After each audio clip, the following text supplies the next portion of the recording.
ಬಹಳಷ್ಟು ಜನ apple juice ಅಂತ ಅನ್ಕೊಂಡು ಕುಡಿಯುವಂತಹ ಆಪಲ್ ಫಿಜ್ ಹೇಗೆ ತಯಾರಾಗುತ್ತೆ ಗೊತ್ತಾ? ಮೊದಲಿಗೆ ಮೂಟೆಗಟ್ಟಲೆ ಸಕ್ಕರೆಯನ್ನ ನೀರಿಗೆ ಸುರಿದು ಮಿಕ್ಸ್ ಮಾಡ್ತಾರೆ.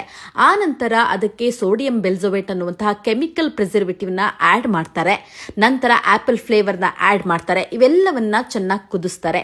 ನಂತರ ನೋಡೋದಕ್ಕೆ ಚೆನ್ನಾಗಿ ಕಾಣಬೇಕಲ್ಲ, ಹಾಗಾಗಿ ಅದಕ್ಕೆ ಫುಡ್ ಕಲರ್ ನ ಸುರಿದು ಹೈ ಟೆಂಪರೇಚರ್ ನಲ್ಲಿ ಇವೆಲ್ಲವನ್ನ ಚೆನ್ನಾಗಿ ಕುದಿಸ್ತಾರೆ. ಅಲ್ಲಿಗೆ ಜ್ಯೂಸ್ ರೆಡಿ ಆಗುತ್ತೆ. ನಂತರ ಈ ರೀತಿಯಾದಂತಹ ಪ್ಲಾಸ್ಟಿಕ್ ಕ್ಯಾಪ್ಸೂಲ್ಗಳಿಂದ ಬಾಟಲ್ಗಳನ್ನ ತಯಾರು ಮಾಡಿ ಬಾಟಲ್ನ ಮಷಿನ್ಗೆ ಫಿಕ್ಸ್ ಮಾಡ್ತಾರೆ. ಮಷಿನ್ ಮೂಲಕವೇ ಆಪಲ್ ಫಿಜ್ನ ಅದಕ್ಕೆ ತುಂಬುತ್ತಾರೆ. ನಂತರ ಇದನ್ನ ಕೋಲ್ಡ್ ರೂಮ್ ನಲ್ಲಿ ಕಳಿಸ್ತಾರೆ. ಕೋಲ್ಡ್ ರೂಮ್ ನಲ್ಲಿ 6 ತಿಂಗಳವರೆಗೂ ಕೆಡದನೇ ಇರೋ ರೀತಿಯಲ್ಲಿ ಪ್ರಿಸರ್ವೇಟಿವ್ ಮಾಡ್ತಾರೆ. ನಂತರ ಇದಕ್ಕೆ ಲೇಬಲ್ ನ ಹಾಕಿ ಮಾರುಕಟ್ಟೆಗೆ ಕಳಿಸ್ತಾರೆ. ಬಹಳ ಜನ ಈ ಆಪಲ್ ಫಿಜ್ ಡ್ರಿಂಕ್ ನ ಪ್ಯೂರ್ ಆಪಲ್ ನಿಂದ ಮಾಡ್ತಾರೆ ಅಂತ ಅನ್ಕೊಂಡು ಆರೋಗ್ಯಕ್ಕೆ ಒಳ್ಳೆಯದು ಅನ್ಕೊಂಡಿದ್ದಾರೆ. ಆದ್ರೆ ಇದರಲ್ಲಿ ಫ್ಲೇವರ್, ಫುಡ್ ಕಲರ್, ಪ್ರಿಸರ್ವೇಟಿವ್ ಜೊತೆಗೆ ಕಾರ್ಬೋಹೈಡ್ರೇಟ್, ಗ್ಯಾಸ್ ಬಿಟ್ಟು ಮತ್ತೇನೂ ಇಲ್ಲ. ಈ ವಿಡಿಯೋನ ನಿಮ್ಮ ಫ್ರೆಂಡ್ಸ್ ಹಾಗೂ ಫ್ಯಾಮಿಲಿಗೆ ಶೇರ್ ಮಾಡಿ ಕ್ರೋಸಿ ಆಪಲ್ ಫಿಜ್ ನ ಹೇಗೆ ತಯಾರು ಮಾಡ್ತಾರೆ ಅನ್ನೋದನ್ನ ತಿಳಿಸ್ಕೊಡಿ. ಇದನ್ನ ನೋಡಿದ ನಂತರ ಕುಡಿಬೇಕಾ ಬೇಡವಾ ಅನ್ನೋದನ್ನ ಅವರೇ ಡಿಸೈಡ್ ಮಾಡ್ತಾರೆ.